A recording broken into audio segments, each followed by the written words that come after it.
President Muhammadu Buhari assents to Nigeria's startup bill. Nigeria is not restructuring her debts, but rather restructuring NYSC to optimize diaspora participation, says Finance Minister. Euro-Asia markets head for negative open as economic uncertainty continues. Yen inches near 150 against the US dollar. And on Commodity Watch, gold at 3-week lows as dollar bond yields stay elevated. This is Business Express on the network service of the Nigerian Television Authority, the NTA, and we are reaching you from Abuja, the nation's capital. I am Leah Katung, Babatunde, your guide.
A very good morning to you, and we begin the business of the day by informing you that President Muhammadu Buhari has formally signed into law the Nigeria Startup Bill 2022, initiated by the executive inputs from the nation's tech startups ecosystem. State House correspondent Adamu Sambo reports that the legislation seeks to harness the potential of the nation's digital economy and position Nigeria as a leading tech hub in Africa.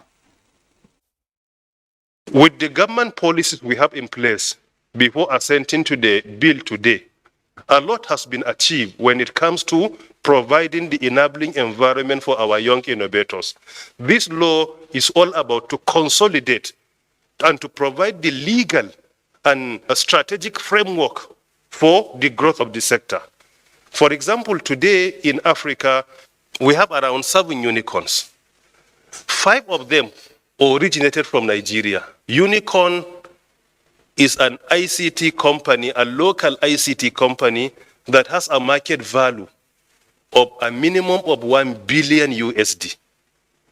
And all 5 of them attained this position of unicorn during the administration of President Muhammadu Buhari. We visited each and every zone of Nigeria. We engaged our young innovators. We collected their inputs, and we accommodated all these inputs into the law.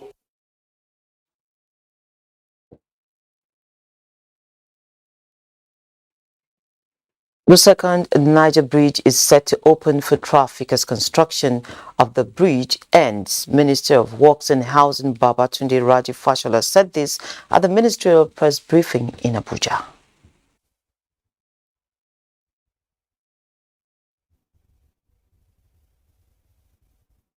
In terms of the bridge, the crossing completed, and those who've been there know that you can walk the length of the bridge on both sides now unimpeded, but it's just to make the connection.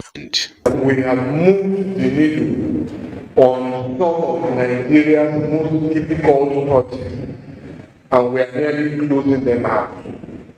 Lagos Ibadan, Niger Bridge, Apapa Okoki, Bodo roads that seem to defy possibility.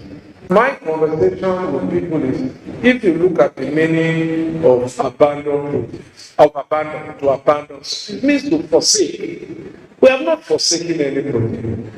But the truth is that there are not enough resources to finance all of them at the same time. So perhaps we want to redesignate the nomenclature to uncompleted projects because we have not forsaken them. They were designed for certain constituencies. As revenues improve, priorities also. So perhaps in choosing what we do, if you look at it, we shared with you the first time what we wanted to prioritize. We had 6 urgent priorities at that time. And you will also be able to glean them from the 9 priority areas of the conference of the retreat we just finished. One of our priorities was roads leading to ports, so that economy can move. We can congest seaports and the airports for efficiency of business. Nigeria is not restructuring her debt. This was disclosed by the Minister of Finance, Budget and National Planning, Zainab Ahmed, this Wednesday in Abuja. She said this while giving a breakdown of the over 20 trillion naira spending plan for the 2023 fiscal year. Zainab Ahmed also disclosed that the government is also considering restructuring of the NYSC to optimize diaspora participation. It is the last budget to be prepared by the President Muhammadu Buhari administration. The draft 2023 budget was prepared against the backdrop of continuing global challenges occasioned by lingering COVID-19 pandemic effects, as well as higher food and fuel prices due to the war in Ukraine. Revenue generation remains the major fiscal constraint of the Federation amid rising debt concerns. Total revenue available to fund the 2023 budget is estimated at 9.73 trillion naira. This includes the gross revenues of 63 government-owned enterprises totaling 3.48 trillion naira. 20% of projected revenues is expected to come from oil-related sources, while 80% is to be earned from non-oil sources. Our solution is to just get out of this subsidy regime, whichever way you cut it.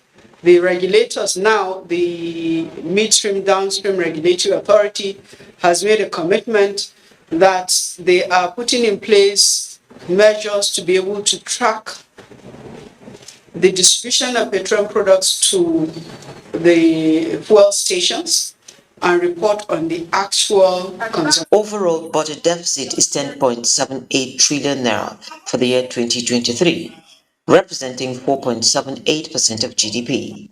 The deficit is to be financed mainly by borrowings comprising domestic sources 7.04 trillion naira, foreign sources 1.76 trillion naira, multilateral and bilateral loans drawdowns 1.77 billion naira, and privatization proceeds 206.18 billion naira. Total public debt stood at 23.06% as of June 30, 2022.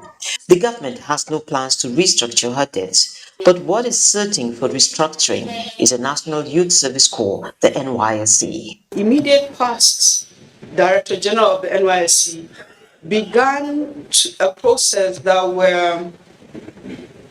was indicating that they have gone against the law and actually wanted to take people up on that. And our view is that that is discouraging the diasporas from coming back home and bringing investments. That instead we should redesign the program. If we have to amend the law, we will, and we're looking at doing that in the Finance Act to enable the diaspora to come back anytime they are ready to be able to serve. We'll just change the condition of serving. Critical sectors in the coming year include education at 10%, health 8%, defense, infrastructure and social development and poverty reduction programs. In Abuja. Of course, conversation on how the budget will look like is next. And I have with me Dr. Pachu Emmanuel. He is the Head Economic Policy Center for Management Development, CMD. You're welcome to the program. Thank you, and thank you for inviting me for this program. Thank you, Doctor. Perhaps we'll start by you talking to us on your take of the spending plan for next year. The spending plan for 2023, as provided by the Financial Act 2022, is titled Fiscal Consolidation and Transition. When you look at the issue of fiscal consolidation, is that revenue generation has been a serious concern for the government. Yeah. How to deepening the revenue coming through tax and other sources. And in the last 2 years, the government have made significant progress in increasing the revenue generation, given the tax ratio to GDP, although it is still relatively low. So when the government is talking about fiscal consolidation, it's referring to that. And we also do know too that this is the last budget for this current government, and is a transition budget. It's a budget that the current government will spend half of it, and the other half will be spent by the incoming government, and that is clearly set in the tone of the budget. Okay. This budget we're talking about will see something that has been in public discourse for a very long time, fuel subsidy ceased by the middle of next year. Do you see that happening? Are we ready to let go of petrol subsidy? Let me speak about this fuel subsidy. Fuel subsidy is something that in the general public domain remain a very controversial issue. Of course. But within the economic thinking, they have a variant thinking to that. Certain things could be subsidized, as the case may be, depending on the importance attached to it. Then in that case, government can provide part of the cost, which is the subsidy. Over years, subsidy in Nigeria has been a controversial issue. But there is a remarkable something that happened recently, and that is the issue of making the NNPC a private company owned by the government, a limited company owned by the government.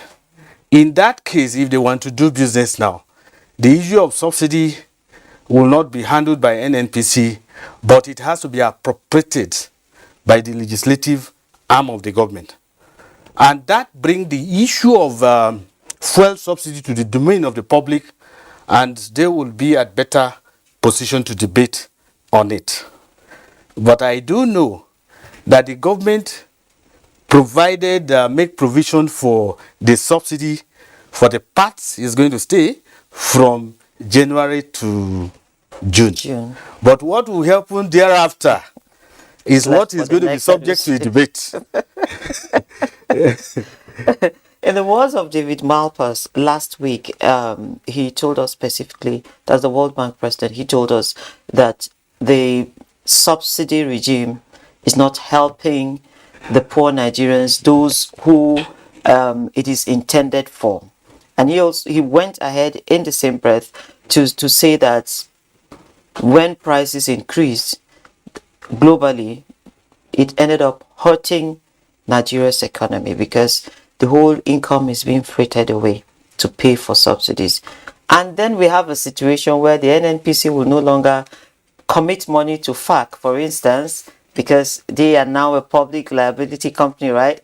Yeah. So we generally have issues of generating income.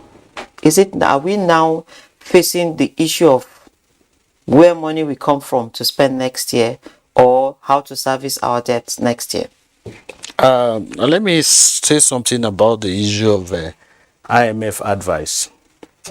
Normally, when you borrow money from source to spend, you get to a certain stage the lender will advise you.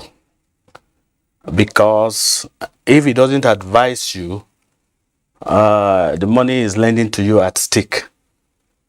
So IMF giving advice is what is expected, and more so, IMF conduct their activities in such a way that if they see that you are likely to enter into serious fiscal challenges, they provide advice.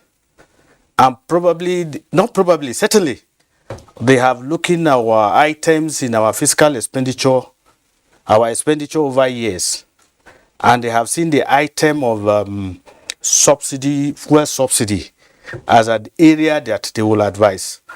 But be it as it may, as a nation, if they advise you, it is now left for you to look at it and attach importance to the issue they are advising. Because the issue of fuel subsidy advice giving is not as easy as that because of the poverty level. The poverty level is much, and when you talk about transport is a major economic activities that cut across the poor and the rich. So if that is subsidized as it had been or as it is, it means that many will benefit. But the issue now, the IMF is raising that, well, if you remove this subsidy, you can make it the funds available for other alternatives which can help you. So it's left for the economists to take a look at it and do the analysis very well. Okay. Yes. Okay. So now in the coming year, we're seeing the chunk of the expenditure going to education and security. Could it have gone to any other sector? Education and security. Let me take the issue of security. Of course, as an individual, as a local government, as a state, as a community, when the issue of security becomes a serious threat, you leave all other things and face the security issue. You have no alternative than to tackle the security, because if the security is not handled, you will not be able to engage in economic activities. Yes, you do need resources gotten from the economic activities to spend on the security. But if the security is not handled, you wouldn't be able to generate enough money. You will not be able to even engage in economic activities, talking about generating income or growing income, as the case may be. So priority given to security in our own circumstance is a proper thing. And I think it's the best way to go, given the circumstance we have. Having said that, does not mean that how the fund is used is a different thing altogether. Of course. Because when fund is allocated, how it used become an issue. And if it is not used in a manner to achieve the target objectives, then you now bring the issue of inefficiency, improper allocations, and all other things, which is a different thing completely. And you can only do that when you go into the details of how the money is being spent. That is about the security. Now, coming to the issue of education. Education is fundamental and is the human capital formation. And the human capital formation is about the future. So if you do not invest in education now, you will definitely pay for it in the near future. So I think investing in education, security and education, taking a greater share of our budget is proper. Okay, so before I let you go, the recent weeks we've had torrential rainfalls, flooding waters. You talked about farming activities while talking about security, but we now have another threat, the environment. The country is flooded basically. What do you think should be the steps to be taken to ensure that we don't have the disaster that we are seeing potentially coming? That is hunger, lack of food, and of course the health-wise. Thankfully, health is number 3 in the spending calendar, but I mean, we might have an epidemic on our hands. Yes, climate change is a topical issue at the international level and at the local level here too. It is an issue that we are confronting with daily. The issue of floods can also be traced back to issue of climate change, although there are some immediate causes, but also to it can be attributed. And these are 2022 fiscal acts which make provision for 2023 budget spending also took into consideration the issue of climate change as well as the flood. It is some of items and some of the spendings are being allocated to that to take care of that. But having said that, I want to say that either River Benue or River Niger is not new to us in Nigeria. Yeah. River Niger and River Benue has even been here before we were living at the bank, so we should be able to know what can really happen from River Niger and River Benue and adequately prepare for it. So that's not just federal government now. It's not a short-term issue. What we are having here is something that has not been taken care for a very long time. If River Niger and River Benue have a flow up till the southern part of the country, by now the country should have been able to know how to handle the water that flow through that, so that people will not be affected. Having said that, the responsibility cannot be put on government alone, because as a private individual and whatever, the first line of defense is you yourself. The first line of thinking about your life is you yourself, and you should also do that thinking too, because the river has been there. Okay. The two rivers has been there. Okay. Most sincerely, thank you, Dr. Pachu, for coming on the program. Dr. Emmanuel, thank you very much, of CMD. Thank you very much, Leah, for inviting me. Thank you. Yeah, thank you. Yes, sir. So we move straight now to our Surviving COVID-19 series.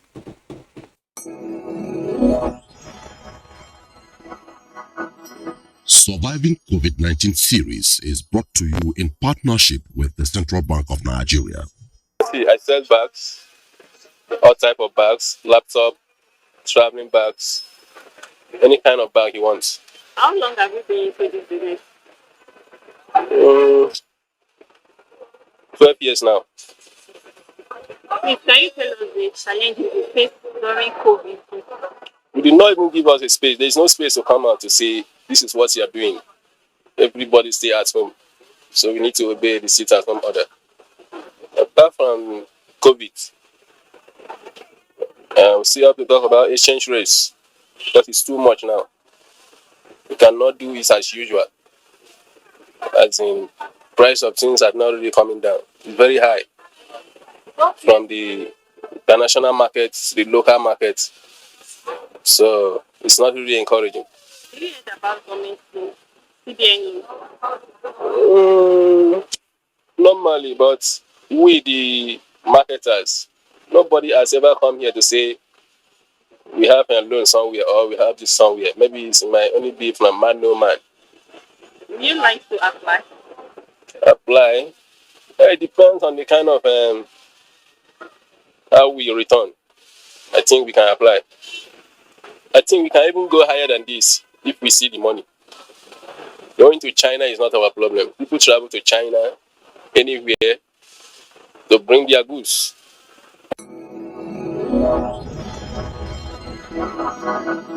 Surviving COVID-19 series is brought to you in partnership with the Central Bank of Nigeria. It's been 3 straight days of losses at the NGX. Of course, yesterday was 2.31% negative fall. But then we move all the way to Asia, where Neka Oko will be giving us details of another negative market openings. Mostly as economic fears weigh. The Hang Seng Index in Hong Kong paid most of earlier losses and traded 1.17% lower after dipping 3%, hitting its lowest level since May 2009. The Shanghai Composite in mainland China was 0.31% lower, while in Japan the Nikkei 225 lost 0.92%. European markets opened negative as investors assessed continuing economic uncertainty. The DAX dipped 0.42%, UK's FTSE declined 0.09%, and the French CAC was flat. In the US, stocks also depreciated in early morning deals after surging treasury yields ended a two-day rally for the major averages. Futures linked to the Dow Jones Industrial Average slipped 0.15%, while S&P 500 futures lost 0.52% and Nasdaq 100 futures fell 0.82%. And this is where we end this episode of the program. Don't forget, you can access all previous episodes of Business Express on YouTube on the NTA's channel. You can also communicate with us via various social media handles. To join us again tomorrow at 3 p.m. for another package. I'm Leah Babatunde saying have a blessed day and God bless Nigeria.